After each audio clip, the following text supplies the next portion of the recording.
အီရန်ထိတ်လန့်တကြားဖြစ်နေပါပြီအမေရိကန်တိုက်လေယာဉ်ရပေါင်းများစွာလက်စားချင်ရန်စီလွတ်2025ခုနှစ်ဇွန်လ18ရက်နေ့မှာစတင်တဲ့အစ္စရေးအီရန်ပဋိပက္ခဟာပင်စမမြောက်နေ့အဖြစ်ဆက်လက်ပြင်းထန်နေပြီးအမေရိကန်ကအီရန်အပေါ်စစ်ရေးဖိအားတွေတိုးမြင့်လိုက်တာကြောင့်တင်းမာမှုတွေမြင့်တက်လာနေပါတယ်အစ္စရေးကအီရန်ရဲ့နျူကလ িয়ার နဲ့စစ်ရေးနေရာတွေကိုပုံကျဲတိုက်ခိုက်နေချိန်မှာအီရန်ကလည်း Tel Aviv နဲ့ Haifa မြို့တွေကိုဒုံးကျည်တွေဒရုန်းတွေနဲ့ပြန်ပစ်ခတ်နေပါတယ်အမေရိကန်ကအစ္စရေးကိုထောက်ခံဖို့နဲ့အီရန်ကိုနောက်ဆုတ်ဖို့တတိပေးတဲ့အနေနဲ့လေယာဉ်တင်သင်္ဘောတွေတိုက်လေယာဉ်တွေနဲ့ဒုံးကျည်ကာကွယ်ရေးစနစ်တွေကိုဖြန့်ကျက်ချထားလိုက်ပါတယ်အစ္စရေးရဲ့တိုက်ခိုက်မှုတစ်ခုကြောင့်အီရန်အစိုးရရုပ်မြင်သံကြားထုတ်လွှင့်မှုရပ်တန့်သွားခဲ့ရပါတယ်ဟိုင်ဖာရေနံချက်စက်ရုံကိုအီရန်ကတိုက်ခိုက်ခဲ့တဲ့အတွက်အစ္စရေးမှာလူ24ဦးသေဆုံးပြီးအီရန်မှာ863ဦးသေဆုံးခဲ့ပါတယ်သမ္မတထရန့်ကအီရန်ကိုပြန်လည်ရွှေ့ပြောင်းဖို့နဲ့နျူကလ িয়ার အစီအစဉ်ကိုအဆုံးသတ်ဖို့တိုက်တွန်းနေချိန်မှာအမေရိကန်ရဲ့စောင့်ကြည့်မှုအောက်မှာအီရန်ဘာဆက်လုပ်မလဲဆိုတာကတော့စိတ်ဝင်စားစရာပါပဲမကြာသေးမီကအီရန်ဟာမှန်ကန်တဲ့ဂရိစစ်စင်ရေး3လို့ခေါ်တဲ့စစ်စင်ရေးအနေနဲ့အစ္စရေးမြို့ကြီးတွေဖြစ်တဲ့ Tel Aviv နဲ့ Haifa တို့ကိုပဲ့ထိန်ဒုံးကြီးတွေနဲ့ဒုံးတွေအပြင်းအထန်ပြတ်ခတ်ခဲ့ပါတယ်။ဒီတိုက်ခိုက်မှုဟာအစ္စရေးကအီရန်ရဲ့နျူကလ িয়ার နေရာတွေနဲ့စစ်စခန်းတွေကိုမကြာသေးမီကလေကြောင်းတိုက်ခိုက်ခဲ့တာကိုတုံ့ပြန်တဲ့အနေနဲ့ဖြစ်ပါတယ်။ဇွန်လ23ရက်နေ့ကလေးကအီရန်ဟာအမေရိကန်လုပ် THAAD နဲ့အစ္စရေးရဲ့ Aero System များလိုမျိုးခက်မီကာကွယ်ရေးစနစ်တွေကိုကျော်လွှားနိုင်တဲ့ Hafkasan လိုခက်မီဒုံးကျည်တွေအပါအဝင်ဒုံးကျည်380ကျော်ပြတ်ခတ်ခဲ့ပါတယ်။ဒီတိုက်ခိုက်မှုတွေဟာကြီးမားတဲ့ပျက်စီးဆုံးရှုံးမှုတွေကိုဖြစ်ပေါ်စေခဲ့ပြီးအရှိအလဲပိုင်းမှာပုံမကြီးမားတဲ့ဆက်ပွဲတစ်ခုဖြစ်လာမလားဆိုတဲ့စိုးရိမ်မှုတွေကိုမြင့်တက်စေခဲ့ပါတယ်။အီရန်ရဲ့ရန်လိုတဲ့လုပ်ရက်ကအစ္စရေးကိုတရက်ရင်ဆိုင်ဖို့အသင့်ဖြစ်နေကြောင်းပြသနေပြီးပါဝင်ပတ်သက်သူအားလုံးအတွက်အခြေအနေကိုပုံမမြင့်တက်စေခဲ့ပါတယ်။အစ္စရေးမှာထိခိုက်ပျက်စီးမှုတွေကပြင်းထန်ပြီးအထူးသဖြင့်အယက်သားဧရိယာတွေမှာပါTel Aviv မှာဒုံးကျည်တစ်စင်းလူနေအဆောက်အုံကိုထိမှန်ခဲ့တာကြောင့်ကြီးမားတဲ့မိလောင်မှုဖြစ်ပွားခဲ့ပြီးအရေးပေါ်ကယ်ဆယ်ရေးဝန်ဆောင်မှုတွေအရလူ24ဦးသေဆုံးက992ဦးဒဏ်ရာရရှိခဲ့ပါတယ်။မြို့တဝန်းလုံးကအစည်းအရုံတွေဟာမိလောင်ကျွန်းဒဏ်ရာတွေနဲ့ထိခိုက်ဒဏ်ရာရနေသူတွေကိုကုသပေးနေရတာကြောင့်လူတွေပြည့်နှက်နေပါတယ်။ဟိုင်ဖာမှာတော့အီရန်ဒရုန်းတစ်စင်းဟာလောင်စာဆီကူတောင်တစ်ခုကိုတိုက်ခိုက်ခဲ့တာကြောင့်ပောက်ကွဲမှုတွေဖြစ်ပွားပြီးမြို့ရဲ့လက်ဆက်တအားထောက်ပံ့မှုကိုပြတ်တောက်စေခဲ့ပါတယ်။မိသက်သမားတွေဟာမိကုန်ငိမ့်သက်ဖို့နိုင်ပေါင်းများစွာကြိုးစားခဲ့ကြရပါတယ်။ဒီတက်ခိုက်မှုကြောင့်ရက်ကွက်တွေဟာဖျို့ဖျဲဖြစ်ကုန်ပြီး3PO အော်တန်တွေလမ်းတွေပေါ်မှာပဲ့တင်ထက်နေချိန်မှာမိသားစုတွေဟာခိုးလုံရတွေကိုအလို့အရက်ပြေးလွှားခဲ့ကြရပါတယ်။အီရန်ရဲ့နီးဗျူဟာကအကျိုးသက်ရောက်မှုကိုအမြင့်ဆုံးရရှိဖို့ဒုံးကျည်တွေနဲ့ဒရုန်းတွေကိုပေါင်းဆက်အသုံးပြုထားတာပါ။အီရန်ရဲ့လေးစားခံရတဲ့စက်ကောင်းဆောင်တဦးရဲ့အမေကိုပေးထားတဲ့ Hafkasan ဒုံးကျည်ဟာကီလိုမီတာ1200အကွာအဝေးကိုရောက်ရှိနိုင်ပြီးရေဒါထောက်လှမ်းမှုတွေကိုရှောင်လွှဲနိုင်ပါတယ်။ဒရုန်းတွေကတော့တချို့ကိုထောက်လှမ်းရေးအတွက်အသုံးပြုပြီးတချို့ကိုပောက်ကွဲပစ္စည်းတွေထည့်သွင်းပြီးစစ်ဘက်စခန်းတွေအပါအဝင်အဓိကအခြေခံအဆောက်အုံတွေကိုတက်မှတ်ထားခဲ့ပါတယ်။အီရန်အစိုးရပိုင်းမီဒီယာတွေကအစ္စရေးလေတပ်စခန်းတွေကိုအောင်မြင်စွာတိုက်ခိုက်နိုင်ခဲ့ကြောင်းပြောဆိုတဲ့ရုပ်ပုံတွေကိုထုတ်လွှင့်ခဲ့ပေမဲ့အစ္စရေးကတော့ဒုံးကျည်အများအပြားကိုကြားဖြတ်ဖျက်ဆီးနိုင်ခဲ့တယ်လို့အစီရင်ခံပါတယ်။တိုက်ခိုက်မှုအရေးအတွက်များပြားလွန်းတာကြောင့်အစ္စရေးရဲ့အလွှာပေါင်းစုံကာကွယ်ရေးစနစ်တွေကိုစမ်းသပ်ခဲ့ရပါတယ်။ဒီစနစ်တွေမှာအကွာအဝေးတူချိန်ချောက်မှုတွေအတွက် Iron Dome နဲ့ပုံမကြီးမားတဲ့ rocket တွေအတွက် Davis Line တွေပါဝင်ပါတယ်။လူသားချင်းဆိုင်ရာထိခိုက်နစ်နာမှုကကြီးလေးပါတယ်။တည်ဆုံးသူ24ဦးအပြင်အစ္စရေးရပေါင်းများစွာဟာဒဏ်ရာတွေနဲ့ထိတ်လန့်မှုတွေနဲ့ရင်ဆိုင်ကြရပါတယ်။နိုင်ငံတော်ကထပ်မံတိုက်ခိုက်မှုတွေအတွက်ပြင်ဆင်နေတာကြောင့်ကျောင်းတွေပိတ်ထားရပြီးအများပြည်သူစုဝေးမှုတွေကိုဖျက်သိမ်းထားပါတယ်။အီရန်ရဲ့အစ္စလာမတ်ဒေါ်လာရေးအဆောင်တပ်ဖွဲ့ IRGC ကအစ္စရေးကအီရန်ပိုင်နက်ကိုဆက်လက်တိုက်ခိုက်နေရင်ပြန်လည်ဆက်လက်တိုက်ခိုက်သွားမယ်လို့ကြေညာဆိုထားပါတယ်။နိုင်ငံခြားရေးဝန်ကြီးအဘတ်အီရာကီကအစ္စရေးရဲ့လုပ်ရက်တွေကိုရက်စက်တယ်လို့ခေါ်ဝေါ်ခဲ့ပြီးရန်လိုမှုတွေရပ်တန့်တဲ့အထိနျူကလ িয়ার စကားဝိုင်းတွေကိုငင်းဆိုခဲ့ပါတယ်။ဒီလိုစန့်ကျင်မှုကအီရန်ဟာပြင်းထန်တဲ့ဆုံးရှုံးမှုတွေနဲ့ရင်ဆိုင်ခဲ့ရပေမဲ့ PR ကိုဆက်ထိန်းထားဖို့ရည်ရွယ်ကြောင်းပြသနေတာပါ။ဒေသတွင်းမှာလည်းတယုံမှုတွေရှိပါတယ်။ဂျော်ဒန်ကသူ့ရဲ့လေပိုင်နက်ကိုပိတ်လိုက်ပြီးလေကြောင်းလိုင်းတွေကလည်း BN ရဲစိုးရိမ်မှုတွေကြောင့်အစ္စရေးနဲ့အီရန်ပေါ်ကပြန်တမ်းမှုတွေကိုရပ်ဆိုင်းထားပါတယ်။အီရတ်နဲ့ဆီးရီးယားလိုအိမ်နီးချင်းနိုင်ငံတွေကတော့ပဋိပက္ခပြန့်ပွားလာမှာကိုစိုးရိမ်ပြီးအထူးသတိထားနေကြပါတယ်။အီရန်ကလူနေထူထပ်တဲ့နေရာတွေမှာတိကျတဲ့လက်နက်တွေအသုံးပြုထားတာဟာရှင်းလင်းတဲ့သတင်းစကားတစ်ခုပါပဲ။ သူကအစ္စရေးရဲ့ကန်တက်ချက်တွေကိုစမ်းသပ်ရင်းသူရဲ့စက်အင်အားကိုကမ္ဘာကိုပြသဖို့ရည်ရွယ်ပါတယ်။သို့တော်လည်းဒီတင်းမာမှုမြင့်တက်လာတာဟာဒေသတွင်းကိုငိမ့်ချမ်းရေးလမ်းကြောင်းမရှိတဲ့ပုံမူကျပြည့်တဲ့ဆက်ပွဲတစ်ခုတည်းဆွဲသွင်းနိုင်တဲ့အန်ဒရယ်ရှိပါတယ်။အီရန်ရဲ့တိုက်ခိုက်မှုတွေကပဏိပခရဲ့အရှိန်အဟုန်ကိုပြောင်းလဲခဲ့ပြီးအစ္စရေးကိုပြင်းထန်တဲ့ဖိအားအောက်မှာသူ့မြို့တွေကိုခုခံကာကွယ်ဖို့ဖိအားပေးခဲ့ပါတယ်။ဒီတိုက်ခိုက်မှုရဲ့အရွယ်အစားကကမ္ဘာအာယုံစိုက်မှုကိုဆွဲဆောင်ခဲ့ပြီးအထူးသဖြင့်အခုဆိုရင်အရေးကြီးတဲ့အဆုံးဖြတ်ချက်တစ်ခုနဲ့ရင်ဆိုင်နေရတဲ့အမေရိကန်ပြည်ထောင်စုစီကပါအီရန်ကရှိတိုးနေချိန်မှာအမေရိကန်ကသူ့မဟာမိတ်ကိုကာကွယ်ဖို့နဲ့အီရန်ကိုပြင်းထန်တဲ့သတိပေးချက်ပေးဖို့အတွက်အရှိအလဲပိုင်းမှာသူ့ရဲ့စစ်ရေးတည်ရှိမှုကိုတိုးမြင့်နေပါတယ်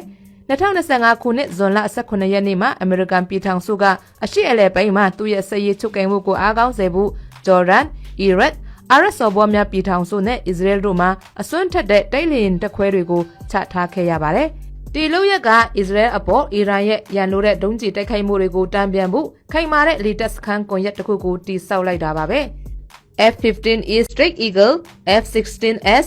F-22S Raptor နဲ့ A-10 Warhawk လိုမျိုးခဲမီဂျက်လေယာဉ်တွေကိုချထားခြင်းဖြင့်အမေရိကန်ကသူ့မဟာမိတ်အစ္စရေးကိုကာကွယ်ဖို့နဲ့အီရန်ကိုသတိပေးဖို့ရည်ရွယ်ပါတယ်။ဒီစခန်းတွေကဘလူအီရန်လှုပ်ရှားမှုမဆိုလှည့်မြင့်စွာတုံ့ပြန်ဖို့အသင့်ရှိပါတယ်။ဒီအင်အားပြမှုကတင်းမာလာနေတဲ့ပြည်ပခါရဲ့ရလက်အပေါ်အမေရိကန်ရဲ့အသင့်ရှိနေမှုကိုမိမှောင်ထိုးပြပါတယ်။ဂျော်ဒန်မှာအနည်းဆုံး F-15E Strike Eagle 12စီးဟာအရေးပါတဲ့လေတပ်စခန်းတစ်ခုမှာဆင်းသက်ခဲ့ပြီးလှည့်မြင့်စွာလှုပ်ရှားဖို့အသင့်ရှိနေပါတယ်။ဒီကျက်လျင်တွေဟာမြေပြင်ပြတ်မှတ်တွေကိုထိခိုက်ရမှာမြန်နှုံးနဲ့တိကျမှုအတွက်ကြော်ကြပြီးရန်သူနယ်မြေထဲကိုနှက်ဆိုင်စွာထူဖောက်တိုက်ခိုက်နိုင်ပါတယ်။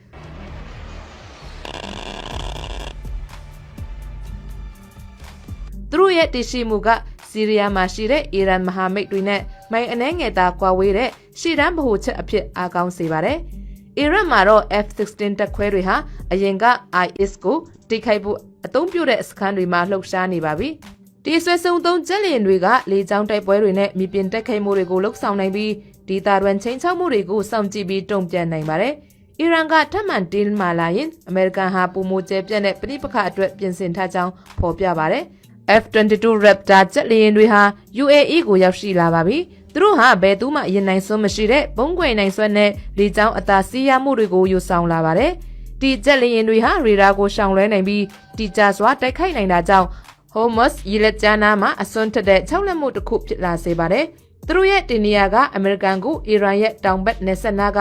အဓိကလေပိုင်နက်ကိုထိန်းချုပ်နိုင်စေပါတယ်။အစ္စရေးမှာတော့ A-10 Warhawk ဆယ်စီဟာမြေပြင်စစ်စင်ရေးတွေကိုပံ့ပိုးဖို့အတွက်ရှေ့တန်းစခန်းတွေမှာချထားပြီးပါပြီ။တိုင်တွေနဲ့ခန့်ခန့်တဲ့နေရာတွေကိုဖျက်ဆီးဖို့တိစောက်ထားတဲ့ဒီလေယာဉ်တွေဟာပြင်းထန်တဲ့မီတန်အောက်မှာလဲလဲပတ်နိုင်ပါတယ်။အီရန်ရဲ့တိုက်ခိုက်မှုတွေဒါမှမဟုတ်ဟက်ပိုလာလိုမဟာမိတ်တွေရဲ့လှုပ်ရှားမှုတွေကနေကာကွယ်ပေးနိုင်ပါတယ်။စခန်းတစ်ခုချင်းစီဟာမရှင်စတင်တဲ့နေရာအဖြစ်ဆောင်ရွက်ပြီးလိုအပ်ရင်အမေရိကန်ကဗတ်ပေါင်းစုံကနေတိုက်ခိုက်နိုင်အောင်တေချာစေပါတယ်။စခန်းတစ်ခုတိုက်ခိုက်ခံခဲ့ရရင်တောင်တခြားစခန်းတွေကဆက်လက်လှုပ်ဆောင်နိုင်ပြီးစစ်စင်ရေးတွေကိုချောမွတ်စွာဆက်လက်လှုပ်ဆောင်နိုင်ပါတယ်။ဒီလိုစစ်စင်ထားမှုကအီရန်ကိုဗတ်ပေါင်းစုံကချင်းချောက်မှုတွေနဲ့ရင်ဆိုင်ရတဲ့အတွက်သူ့ရဲ့နေဗျူဟာကိုပြန်လည်စဉ်းစားစေပါလိမ့်မယ်။ဒီစခန်းတွေကကြက်လီရင်တွေဟာပြတ်မှတ်တွေကိုနိုင်နဲ့ချီကြအောင်မဟုတ်ပဲမိနစ်ပိုင်းအတွင်းရောက်ရှိစေနိုင်ပါတယ်။ဒီအမြန်နှုန်းကအလယ်အမြန်ပြောင်းလဲနေတဲ့ပြိပခမှာအရေးကြီးပါတယ်။အရာအဖွဲ့တွေဟာဒီနေဗျူဟာမှာအရေးပါတဲ့အခန်းကဏ္ဍကနေပါဝင်ပါတယ်။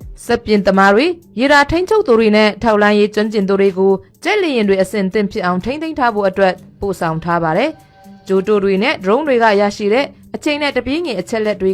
လီယံမှုတွေကိုအီရန်ရဲ့လှုပ်ရှားမှုတွေကိုခြေရခံမှုကိုငေပေးပါတယ်။လုံခြုံတဲ့ရေဒီယိုလိန့်တွေကစခန်းတစ်ခုချင်းစီကိုအမေရိကန်စစ်ဌာနချုပ်တွေနဲ့ချိတ်ဆက်ပေးထားပါတယ်။ဂျော်ဒန်မှာအမေရိကန်တပ်ဖွဲ့တွေဟာပူးပေါင်းဆောင်ရွက်မှုကိုမြင့်တင်ဖို့ဒေသခံတပ်ဖွဲ့တွေနဲ့လေ့ကျင့်နေကြပါတယ်။အီရတ်မှာတော့ကင်းလက်တပ်ဖွဲ့တွေကရေနံမြေတွေကိုပြည်သူစစ်တိုက်ခိုက်မှုတွေကနေကာကွယ်ပေးပါတယ်။ UAE ကရေရှည်မရှင်အတွက်လောင်စာဆီထောက်ပံ့ပေးပြီးအစ္စရေးကတော့ဒဏ်ရာရအဆက်သားတွေအတွက်စေဝါအထောက်အပံ့တွေကိုပေးထားပါတယ်။ဒီကြီးမားတဲ့ဖြန့်ကျက်ချထားမှုကအမေရိကန်ဟာတုံ့ပြန်ယုံတက်မဟုတ်ပဲပိုပြီးကြီးမားတဲ့တိုက်ပွဲအတွက်စစ်ဆင်နေတယ်ဆိုတာပြသနေပါတယ်။လေတပ်အင်အားကိုနိုင်ငံလေးခုမှာပြန့်ကျက်ထားခြင်းဖြစ်အမေရိကန်ဟာအစ္စရေးအတွက်ဒိုင်းတစ်ခုနဲ့အီရန်အတွက်ချင်းချောက်မှုတစ်ခုကိုဖန်တီးပေးထားပါတယ်။အခုမေးစရာကတော့ဒီဖိအားတွေတိုးလာတာကိုအီရန်ဘယ်လိုတုံ့ပြန်မလဲဆိုတာပါပဲ။အမေရိကန်ကသူ့ရဲ့အချုပ်ကိုင်မှုကိုတင်းကျပ်လာတာနဲ့အမျှ သူ့ရဲ့လေတက်အင်အားစုတွေဟာဒေသတွင်းမှာပုံမကြီးမားတဲ့အခန်းကဏ္ဍကနေပါဝင်ဖို့အသင့်ဖြစ်နေပါပြီ။အမေရိကန်ပြည်ထောင်စုဟာအစ္စရေးလ်အီရန်နိပခပုံမပြင်းထန်လာတာနဲ့အမျှနောက်ထပ်တိုက်ခိုက်မှုတွေလှုပ်လာရင်လှည့်မြက်တဲ့တုံ့ပြန်မှုကိုရင်ဆိုင်ရလိုက်မယ်လို့အီရန်ကိုရှင်းလင်းပြသတဲ့သတင်းစကားပေးပို့ခဲ့ပါတယ်။သမ္မတထရန့်ကအီရန်ဟာအရေးကြီးတဲ့စီမင်းကိုကျော်လွန်သွားရင်အမေရိကန်ကလှုံ့ဆော်ဖို့အသင့်ရှိနေကြောင်းအချက်ပြခဲ့ပြီးပါပြီ။ဒီပြင်းထန်တဲ့ယက်တီချက်ကအီရန်ရဲ့ Tel Aviv နဲ့ Haifa ပေါ်ဒုံးကျည်တိုက်ခိုက်မှုတွေဆက်လက်ဖြစ်ပွားနေချိန်မှာပေါ်ပေါက်လာတာဖြစ်ပြီးဒေသကိုပုံမကျပြည့်တဲ့ဆက်ပွဲစီဦးတည်စေခဲ့ပါတယ်။အမေရိကန်ကအီရန်ရဲ့စပတ်ဆိုင်ရာပိုင်ဆိုင်မှုတွေကိုပြတ်မှတ်ထားဖို့ပြင်ဆင်ထားပြီးအီရန်အတွက်အခြေအနေကိုပုံမမြင့်တက်စေခဲ့ပါတယ်။ဒီသတိပေးချက်ကသူ့မဟာမိတ်ကိုကာကွယ်ဖို့နဲ့အရှိအလဲပိုင်းမှာတည်ငြိမ်မှုကိုထိန်းသိမ်းဖို့အမေရိကန်ရဲ့ကတိကဝတ်ကိုအလေးပေးဖော်ပြပါတယ်။အမေရိကန်ကအလင်းမြန်ထိရောက်စွာတိုက်ခိုက်နိုင်ကြောင်းပြသခဲ့တာပါ။ဂျော်ဒန်၊အီရတ်နဲ့ UAE မှာရှိတဲ့စပတ်အခြေစိုက်စခန်းတွေမှာခက်မီဂျက်လေယာဉ်တွေနဲ့ထောက်လိုင်းရေးစနစ်တွေတပ်ဆင်ထားပြီးအီရန်ရဲ့အဓိကပြတ်မှတ်တွေဖြစ်တဲ့ဒုံးကျည်တူလောင်ယုံတွေဒါမှမဟုတ်စစ်ဌာနချုပ်တွေကိုတိုက်ခိုက်ဖို့အသင့်ရှိနေပါတယ်။ပင်တူဂန်ကဂျိုတိုတွေနဲ့ဒရုန်းတွေအသုံးပြုပြီးအီရန်အနောက်ပိုင်းတစ်လျှောက်ကဒုံးကျည်ပြက်လွှတ်တဲ့နေရာတွေကိုအနေကစောင့်ကြည့်နေခဲ့ပါတယ်။ဒါကြောင့်အမေရိကန်တပ်ဖွဲ့တွေကအီရန်ရဲ့ကာကွယ်ရေးအားနည်းချက်တွေကိုအတိအကျသိပြီးလိုအပ်ရင်လျင်မြန်စွာတုံ့ပြန်နိုင်စေပါတယ်။မကြာသေးမီကအဆုံးရှုံးမှုတွေပြီးတဲ့နောက်အီရန်ရဲ့အနေအထားကပိုပြီးပျက်စီးလွယ်လာပါတယ်။အစ္စရေးရဲ့လေကြောင်းတိုက်ခိုက်မှုတွေကြောင့်ထိပ်တန်းအီရန်ဗိုလ်ချုပ်အများအပြားသေဆုံးခဲ့ပြီးအီရန်ရဲ့တပ်ဖွဲ့တွေကိုညှိနှိုင်းဆောင်ရွက်နိုင်စွမ်းကိုအားနည်းစေခဲ့ပါတယ်။ဒီရှုံးမှုတွေကအီရန်ရဲ့စစ်ရေးကွင်းဆက်ကိုနှောက်ယှက်ခဲ့ပြီးတိုက်ခိုက်မှုတွေကိုစီစဉ်ဖို့ပိုပြီးခက်ခဲစေခဲ့ပါတယ်။တုံ့ပြန်တဲ့အနေနဲ့အမေရိကန်ဟာအစ္စရေးရဲ့ထိုးစစ်ကိုပူးပေါင်းပါဝင်ရင်ဒေသတွင်းမှာရှိတဲ့အမေရိကန်စခန်းတွေကိုတိုက်ခိုက်မယ်လို့အီရန်ကချိန်ချောက်ခဲ့ပါတယ်။ဒီရဲရင်တဲ့သတိပေးချက်ကအမေရိကန်ကိုအဝေးမှာထားဖို့ရည်ရွယ်ခဲ့ပေမဲ့အမေရိကန်ကပုံမပါဝင်ပတ်သက်လာနိုင်တဲ့အန္တရာယ်လည်းရှိပါတယ်။အီရန်ဟာအခုဆိုရင်ခက်ခဲတဲ့ရွေးချယ်မှုတစ်ခုနဲ့ရင်ဆိုင်နေရပါပြီ။တိုက်ခိုက်မှုတွေကိုဆက်လက်ပြီးအမေရိကန်ရဲ့ပြင်းထန်တဲ့တုံ့ပြန်မှုကိုရင်ဆိုင်မလားဒါမှမဟုတ်နှုတ်ဆုတ်ပြီးသူ့ထောက်ခံသူတွေကြားမှာမျက်နှာအပြတ်ခံမလားဆိုတာပါပဲ။အမေရိကန်ရဲ့သတိပေးချက်ကအရေးပါပါတယ်။အမေရိကန်ကဒေသတွင်းကိုနောက်ထပ်သင်္ဘောတွေနဲ့လေယာဉ်တွေပို့ဆောင်ထားပြီးချဲ့ကားပြောဆိုနေတာမဟုတ်ဘူးဆိုတာပြသနေပါတယ်။ဒီစစ်အင်အားစုဆောင်မှုကအမေရိကန်တပ်ဖွဲ့တွေကိုအီရန်ကတိုက်ခိုက်ရင်လေတပ်စခန်းတွေဒါမှမဟုတ်လက်နက်စက်ရုံတွေလိုမျိုးအီရန်ရဲ့အခြေခံအဆောက်အုံတွေကိုပြန်လည်ပြစ်မှတ်ထားတိုက်ခိုက်နိုင်တယ်လို့အချက်ပြနေပါတယ်။ UN ချက်ကအမေရိကန်ရဲ့အကျိုးစီးပွားတွေကိုကာကွယ်ရင်းအီရန်ကိုတားဆီးဖို့ပါပဲ။အီရန်ရဲ့နောက်ထပ်လှုပ်ရှားမှုကပဏိပခရဲ့အနာဂတ်ကိုပုံဖော်ပါလိမ့်မယ်။သူပြစ်လွတ်တဲ့ဒုံးကျည်တိုင်းကအရှိအလဲအပိုင်းရဲ့အာဏာချိန်ခွင်ရှာကိုပြောင်းလဲနိုင်ပြီးအမေရိကန်ရဲ့တုံ့ပြန်မှုကိုဖြစ်ပေါ်စေနိုင်တဲ့အန္တရာယ်ရှိပါတယ်။အမေရိကန်ကအီရန်ကိုတာမကဟက်ဘူလာလိုသူ့ရဲ့မဟာမိတ်တွေကိုပါအာရုံစိုက်နေပါတယ်။ဒီအဖွဲ့တွေကပဏိပခကိုပုံမကျပြန့်စင်နိုင်လို့ပါ။အမေရိကန်ကသူ့ရဲ့ကာကွယ်ရေးတွေကိုအားကောင်းစေပြီးအီရန်ကိုသတိပေးနေချိန်မှာအီရန်ရဲ့ကိုယ်စားလှယ်တပ်ဖွဲ့တွေကိုလည်းအနီးကပ်စောင့်ကြည့်နေပါတယ်။2025ခုနှစ်ဇွန်လ18ရက်နေ့မှာအစ္စရေးလ်အီရန်ပဏိပခဟာဆက်လက်ပြင်းထန်နေပါတယ်။အီရန်ရဲ့ Tel Aviv နဲ့ Haifa အပေါ်ဒုံးကျည်တိုက်ခိုက်မှုတွေကို